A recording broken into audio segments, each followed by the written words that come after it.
ஹாய்ப்பா! வாங்க இந்த கோகோபிட் சீரீஸில இதோட அப்டேட்ட பார்க்கலாம். ஸோ, நம்ம எப்போ இத வந்து 31 நம்ம வேர கழுவி நம்ம கோகோபிட்ல பாட் பண்ணோம். ஹியூமிக்கும் ஃபங்கிசைடு குடுத்து பாட் பண்ணோம். 7த் டே வந்து உங்களுக்கு ஹியூமிக்கும் திருப்பி 1261 குடுத்தோம். திருப்பி அதுக்கடுத்த வாரம் தாக்கத்தோட 1261 குடுத்தேன். அதுக்கு அடுத்த வாரம் உங்களுக்கு பயோவிட்டா எக்ஸோட 1261 குடுத்துருக்கேன். ஸோ, பழையபடி இப்போ வந்து ஹியூமிக்கும் 1261 இந்த செடிகளுக்கு நம்ம குடுக்க போறோம். ஸோ, நீங்க நெறைய பேர் கேட்குறீங்க, சீவீட் மட்டும் இருந்தா போதுமா? பயோவிட்டா எக்ஸ் எல்லாமே வேணுமான்னு கேட்குறீங்க. ஏதாச்சும் ஒண்ணு இருந்தா போதும்ப்பா. ஒரு ஹியூமிக்கும், ஒரு சீவீட் ஏதோ ஒரு பிராண்ட்ல தாக்கத்து இருந்தா ரொம்ப நல்லது. இல்லைனாலும் பரவால்ல. ஏதாச்சும் ஒண்ணு இருந்தா போதும். என்கிட்ட இருக்குங்கிறதுனால நான் ஆல்டர்னேட்டிவா குடுக்குறேன். ஸோ, இதெல்லாம் தளிரா இருந்ததெல்லாம் இலையெல்லாம் கொஞ்சம் நல்லா உருவாயிருக்கு. ஸோ, இந்த செடிக்கு வந்து நம்ம இன்னைக்கு வந்து 1261ம் ஹியூமிக்கும் நம்ம குடுக்க போறோம். காத்து பயங்கரமா அடிக்குது. மாடியில தான் வச்சேன். இது ஆனா முடியல. 2, 3 தடவ கீழ விழுந்துருது. ஸோ, திருப்பி நான் கீழ தரைக்கு கொண்டு வந்துட்டேன். என் பக்கத்திலேயே இருக்கட்டும்னு கீழ வச்சுட்டேன்.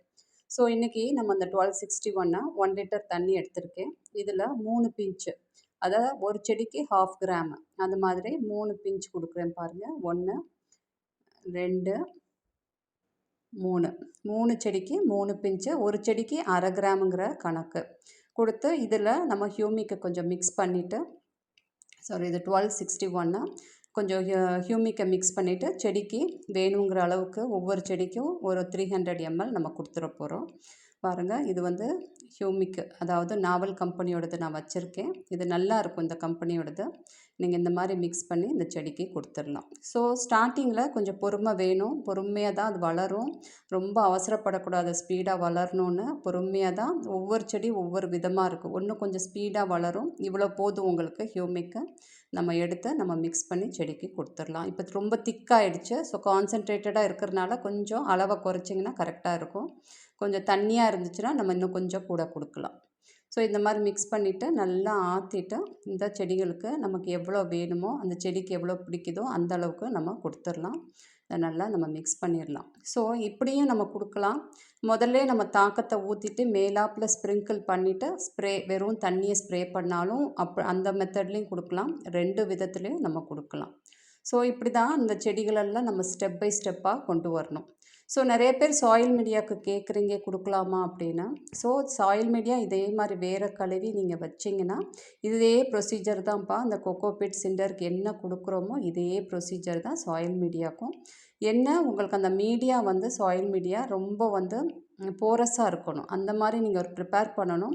நம்ம சேனலில் ஆல்ரெடி 3 விதமான சாயில் மீடியா காட்டியிருப்பேன். உங்களுக்கு எது பிடிச்சிருக்கோ அதை நீங்கள் யூஸ் பண்ணிக்கலாம். ஒன்று மணலோடு சேர்த்து நீங்கள் யூஸ் பண்ணலாம். வெறும் இன்னொன்று செம்மண்ணை வச்சு நான் சொல்லியிருப்பேன்.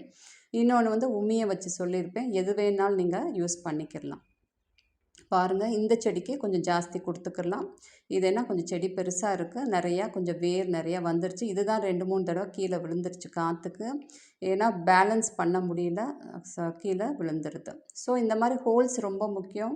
தண்ணி எப்பயுமே சொதன்னு தேங்கிக்கிட்டே இருந்தால் ரூட் ராட் இஷ்யூஸ் எல்லாம் வரும். மெயினாக நம்ம ட்ரைனேஜ் ஹோல்ஸ் ரொம்ப முக்கியம் செடிகளுக்கு. எந்த மீடியாவாக இருந்தாலும் சிண்டரை தவிர. சிண்டர் கூட நான் போட்டிருக்கேன். சிண்டருக்கு தேவையில்லை. ஏன்னா சிண்டரில் தண்ணி நிற்கவே நிற்காது. நீங்கள் ட்ரைனேஜ் ஹோல்ஸ் ரொம்ப முக்கியம். பாருங்கள், இந்த மாதிரி இன்னும் கூட சின்ன பாட்டில் நீங்கள் நர்சரி அதாவது ஆன்லைன் ரோசஸ் எல்லாம் இதை விட சின்ன பாட் 4 இன்ச்சில் தான் வைக்கணும். இது ஆல்ரெடி நம்மக்கிட்ட இருந்த செடி வேரெல்லாம் கொஞ்சம் பெருசாக இருந்தனால நம்ம 6 இன்ச்சில் வச்சுருக்கோம். நம்ம ஆன்லைனில் வாங்குறதெல்லாம் இவ்வளோ பெருசாக அவங்க கொடுக்க மாட்டாங்க. நம்ம வந்து கொஞ்சம் சின்ன தொட்டியில் தான் வைக்கணும். ஸோ, இந்த ஸ்ப்ரே கேட்குறீங்க டெய்லி பண்ணணுமா அப்படின்னு. இது வந்து ஷவரிங்க, வெறும் தண்ணி பச்சை தண்ணி தான். நம்ம காலையிலையும் சாயங்காலம் செய்யும்போது என்ன ஆகும்னா அந்த தண்டு அந்த ஸ்டெம்ஸ் எல்லாம் வந்து ஆக்டிவேட் ஆகும். நோட்ஸ் எல்லாம் ஆக்டிவேட் ஆகும். ஏன்னா ஸ்டார்டிங்கில் உங்களுக்கு வந்து அந்த வேரெல்லாம் ரொம்ப வளராது உங்களுக்கு. அதனால தான் இந்த மாதிரி ஸ்ப்ரே பண்ண சொல்கிறோம் 2 டைம்ஸ். நம்ம போக போக அந்த வேரெல்லாம் வளர்ந்ததுக்கப்புறமும் பண்ணணும். காரணம் இந்த பூச்சி கீச்சி வந்துருந்துச்சுன்னா இந்த மாதிரி ஸ்ப்ரே பண்ணும்போது அந்த பூச்சி அந்த தண்ணிக்கு போயிடும். பாருங்கள், இதெல்லாம் நோட்ஸு குட்டி குட்டியாக ஆக்டிவேட் ஆகுது. சில இலையெல்லாம் இருக்கும்போது இருந்த இலையெல்லாம் ட்ராப் ஆச்சு. பழைய இலையெல்லாம் ட்ராப் ஆகி புது வந்து நோட்ஸ் ஆக்டிவேட் ஆகி அந்த இடத்துல புது இலை வந்துடும் உங்களுக்கு. ஸோ இந்த மாதிரி சின்ன செடியை மெயின்டைன் பண்ணுறது ஸ்டார்டிங்கில் கொஞ்சம் கஷ்டமாக தான் இருக்கும்ப்பா. போக போக ப்ராக்டிஸ் வந்துருச்சுன்னா நம்ம ஈஸி ஆகிடும். நமக்கு வந்து அது கஷ்டமே தெரியாது. அந்த மொத செய்யும்போது இவ்வளோ மெனக்கெடணுமாங்கிற மாதிரியெல்லாம் தோணும். அதுக்கப்புறம் செட் ஆகிடுச்சுன்னா அப்புறம் கொஞ்சம் ஈஸி ஆகிடும், நமக்கு பழகிரும். ஸோ இந்த மாதிரி ஸ்டெப் பை ஸ்டெப்பாக வளர்க்கும்போது ஒரு தடவை அது பிக்கப் ஆகிடுச்சுன்னா நல்லா ஒரு ஸ்பீடு வந்துடும் உங்களுக்கு. வந்து 3 செடிக்கும் நான் வெறும் தண்ணியை ஸ்ப்ரே பண்ணிடுறேன்.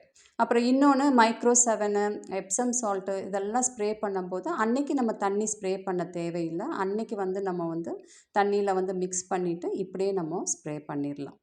இதுதான்ப்பா ப்ரொசீஜர். இப்படி தான் நம்ம செய்யணும். ஸ்டெப் பை ஸ்டெப்பாக நம்ம செய்யணும். பாருங்கள், இன்றைக்கி காட்டிட்டேன். இனிமே வந்து அடுத்த வாரம் நம்ம பார்க்கலாம். ஸோ அடுத்த வாரம் வந்து இன்றைக்கி 25ஆம் தேதி ஆகிடுச்சு. இன்னும் அடுத்த வாரம் ஆச்சுன்னா 1 மாதம் ஆகிடும். இன்னொரு தடவை 1261 கொடுத்துட்டு அதுக்கு அடுத்த மாதம் நம்ம 13-40-13ங்கிற என்பிகேக்கு நம்ம போயிடலாம். ஸோ ஒருவேளை உங்கள்கிட்ட இல்லைன்னா ஒன்றும் பிரச்சனை இல்லை. திருப்பி இதே நீங்கள் கண்டினியூ பண்ணணும் இன்னொரு மாதத்துக்கும். நம்ம அதே வந்து வீக்லி ஒன்ஸ் இந்த 1261 கொடுக்கலாம். இல்லை வீக்லி 2 டைம்ஸ் கூட கொடுக்கலாம். செடியை வளர்கிறத பொறுத்து கொஞ்சம் டோசேஜை ஏற்றிக்கிடலாம். இது பாருங்கள், இந்த செடி ஆல்ரெடி கொஞ்சம் தளிரெல்லாம் இருந்ததெல்லாம் 1-2 இலை ட்ராப் ஆகி அதுக்கப்புறம் அது அப்படியே பிக்கப் ஆகிடுச்சு. இனிமேல் அடுத்தடுத்து இதுக்கு மைக்ரோ 7 எல்லாம் கொடுக்க நம்ம ஆரம்பிச்சிடலாம். இலையெல்லாம் கொஞ்சம் அப்படியே இருந்துச்சுன்னா மைக்ரோ 7 எல்லாம் கொடுத்தோம்னா உங்களுக்கு எல்லா விதமான சத்து வந்துடும். ஸோ பேசிலுக்கும் உங்களுக்கு வந்து சக்கர்ஸ்க்கும் டிஃப்ரென்ஸ் நேற்று ஒரு சப்ஸ்கிரைபர் கேட்டாங்க. ஸோ பாருங்கள், இங்கே அடியிலேருந்து வருது. அதாவது அதெல்லாம் வந்து உங்களுக்கு பேசில்ஸ். உங்களுக்கு அந்த டிஃப்ரென்ஸ் தெரிஞ்சிடும் உங்களுக்கு. ஸோ இதெல்லாமே வந்து பேசில்ஸும் அதே மாதிரி ஷூட்ஸு உங்களுக்கு ஒரு ஸ்டெம்லேருந்து வர்றது எல்லாமே. இந்த செடியெல்லாம் குச்சி மாதிரி தான் இருந்துச்சு. ஜனவரியில் நான் பாட் பண்ணும்போது அவங்க அந்த செடி பிழைக்காதுங்கிற லெவலுக்கு தான் இருந்துச்சு. இந்த செடியெல்லாம் அப்படி தான் ஆன்லைன்லேருந்து வர செடியெல்லாம் இருக்கும். ஸோ நம்ம 4 இன்ச்லேருந்து அந்த செடியை ஒரு 3 மாதம் 4 இன்ச் பாட்டில் வச்சு அதுக்கப்புறம் நம்ம 8 இன்ச்சுக்கு கொண்டு போயிருக்கோம். ஸோ இப்போ இதெல்லாம் இந்த ஷூட்ஸ் எல்லாம் வருது. ஸோ இந்த மாதிரி பேசில்ஸ் நிறைய வரணும் அப்படின்னா என்ன செய்யணும்னு கூட கேட்டிருக்கீங்க. தாக்கத்து ரொம்ப இம்பார்ட்டண்ட்டுப்பா. தாக்கத்தில் அவங்க என்ன இருக்குதுன்னு தெரில, பட் இட்ஸ் ஆர்கானிக் தான்.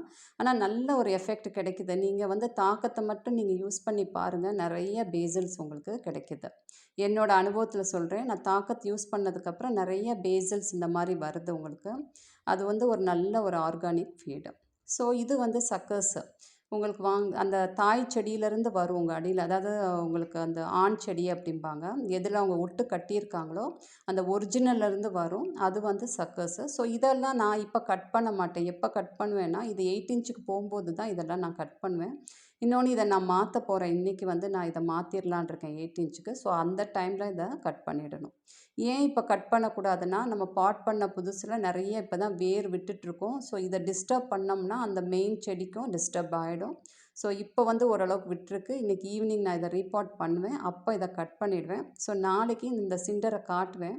காட்டும்போது உங்களுக்கு காட்டுறேன் இதை எப்படி நான் கட் பண்ணுறேங்க. ஸோ இந்த மாதிரி உங்களுக்கு தாய் செடி அடியிலேருந்து வந்துச்சுன்னா அதெல்லாம் கண்டிப்பாக எடுத்துடணும். அது வந்து நிறைய எனர்ஜி எடுத்துக்கணும். ஃபஸ்ட்டு ப்ரிஃபரன்ஸ் அதுதான் எடுத்துக்கிறோம். அதுக்கப்புறம் தான் அந்த ஒட்டு கட்டின செடிக்கு அந்த சத்தை கொடுக்கும். ஸோ அதனால தான் அதை விட்டு வச்சோம்னா இந்த மெயின் செடி வந்து உங்களுக்கு வளராதுன்னு சொல்லுவாங்க. ஸோ அதை ரீபாட் பண்ணும்போது நம்ம அதை எடுத்துடலாம். ஸோ இது காட்டுறதுக்காக உங்களுக்கு வாங்கின செடி தான் இது. இந்த ப்ளூ மூனோ இல்லை கன்னியாஸ்ரீன்னு நினைக்கிறேன். அந்த செடி இப்போது இந்த லெவலுக்கு இருக்குது. அடுத்து அது 8 இன்ச் பாட்டில் நம்ம பண்ணிட்டோம்னா இந்த அளவுக்கு வரும். ஸோ இந்த தளிர் எல்லாத்தையுமே நம்ம சேவ் பண்ணணும் அப்படின்னா இன்செக்டிசைடு மஸ்ட்டு. இல்லைன்னா அது எல்லாத்தையுமே அந்த பூச்சி சாப்பிட்ருச்சுன்னா இத்தனை தளிரும் வேஸ்ட்டாக போயிடும். இந்த தளிர் வர்றதுக்கு நம்ம ரொம்ப சிரமப்படுவோம். என்னென்னலாம் கொடுக்குறோம். ஆனால் அதை ஈஸியாக வந்து அந்த பூச்சி வந்து சாப்பிட்ரும். த்ரிப்ஸு மைட்ஸ் இதெல்லாம் சாப்பிட்ரும். ஸோ ரொம்ப கேர்ஃபுல்லாக இருக்கணும். அதுக்கு வந்து இன்செக்டிசைட் வீக்லி கொடுக்கணும். இன்னொன்று அந்த தளிர் ஸ்ட்ராங்காக வர்றதுக்கு கால்சியம் நைட்ரேட் கொடுக்கணும். அப்போ தான் அந்த தளிர் எல்லாமே அந்த ஒவ்வொரு பேஸிலும் ஸ்ட்ராங்காக வரும். ஸோ இதையும் பாருங்கள், இதுலேயும் இருக்குது. இதையும் நான் கட் பண்ணி எடுத்துடுறேன். நாளைக்கு இந்த கால்சியம் நைட்ரேட் எப்படி கொடுக்கணும் ஆல்ரெடி காட்டியிருப்பேன். ஸோ இந்த செடிகளுக்கெல்லாம் நான் கொடுக்குறேன் கால்சியம் நைட்ரேட்டை. நாளைக்கு ஒன்ஸ் அகெயின் அதை காட்டிடுறேன். அதை வந்து இந்த மாதிரி இந்த ஷூட்ஸ் எல்லாம் ஸ்ட்ராங்காக வர்றதுக்கு நம்ம கால்சியம் நைட்ரேட்டு நம்ம கண்டிப்பாக கொடுத்தாகணும். கொடுத்தோம்னா அது ஒவ்வொரு ஷூட்ஸும் நல்ல கனமாக உங்களுக்கு வரும். பாருங்கள், இந்த செடி சிண்டரில் இருக்குது. இதெல்லாம் ரீபாட் பண்ணணும். அடுத்து ரீபாட் பண்ணும்போது இது எல்லாமே நேற்று ரீபாட் பண்ணேன் நான்.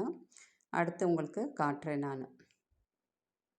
பாருங்கள், இதெல்லாம் 10 இன்ச்சுக்கு போயிடுச்சு. 8 இன்ச்லேருந்து 10 இன்ச்சு கொண்டு வந்துட்டேன். 6 இன்ச் இதெல்லாம் 8 இன்ச்சுக்கு நான் மாற்றிட்டேன். Thank you friends.